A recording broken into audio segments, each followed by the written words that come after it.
น้ำกระเจี๊ยบและกวนหมากกระเจี๊ยบแดงสบายดีมื้อนี้เก็บเอาหมากกระเจี๊ยบแดงที่อยู่ในต้นในเฮือนนี่แหละเพราะว่าเพิ่นจะเกิดเองย้อนว่าเคยมีในหล่นอยู่แล้วเนาะกระเจี๊ยบแดงเอามาเฮ็ดหยังได้แน่หลายคนก็ว่าใส่แกงใส่ต้มแล้วก็มาเฮ็ดน้ำเนาะแต่ว่าข่อยลองเอามาเฮ็ดกวนกระเจี๊ยบนำแซ่บกระเจี๊ยบมีสรรพคุณคือช่วยลดไขมันในเลือดมีสรรพคุณอีกอย่างหนึงคือช่วยลดความดันโลหิตสูงเนาะแต่ว่ากินในปริมาณที่ว่าให้เป็นยาและยังเฮ็ดให้เลือดนะไหลเวียนได้ดีขึ้นย้อนว่าเพิ่นไปลดความเหนียวขุ่นของเลือดอันนี้ก็กินต้องกินให้เป็นยาคือกันเนาะการเฮ็ดน้ำกระเจี๊ยบง่ายแต่ว่าเนื้อเหลือที่ว่าเฮาจากการต้มเอาน้ำกระเจี๊ยบแล้วเนาะกระเจี๊ยบเฮ็ดเองนี่ดีแนวหนึงคือเฮาบ่ได้ตื่มสีแล้วก็บ่ได้ใส่น้ำตาลหลายเฮาจะใส่เกลือเข้าไปปรุงรสน้อยหนึงบัดนี้เนื้อมันยังเหลือ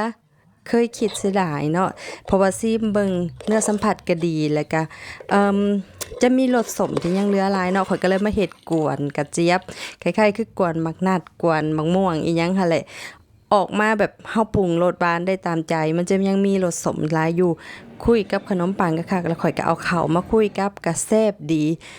ได้กินอีหยังแบบเป็นนึบๆกึดๆเนาะเนื้อกระเจี๊ยบแบบแซ่บดีเป็นแนวหนึงได้รสส้มที่ว่าเฮาบ่ส้มจี๊ดจ๊าดแต่ว่าเฮาใส่น้ำตาลตัดเข้าไปหน่อยหนึงตื่มเกลือไปอีกหน่อยหนึงนะ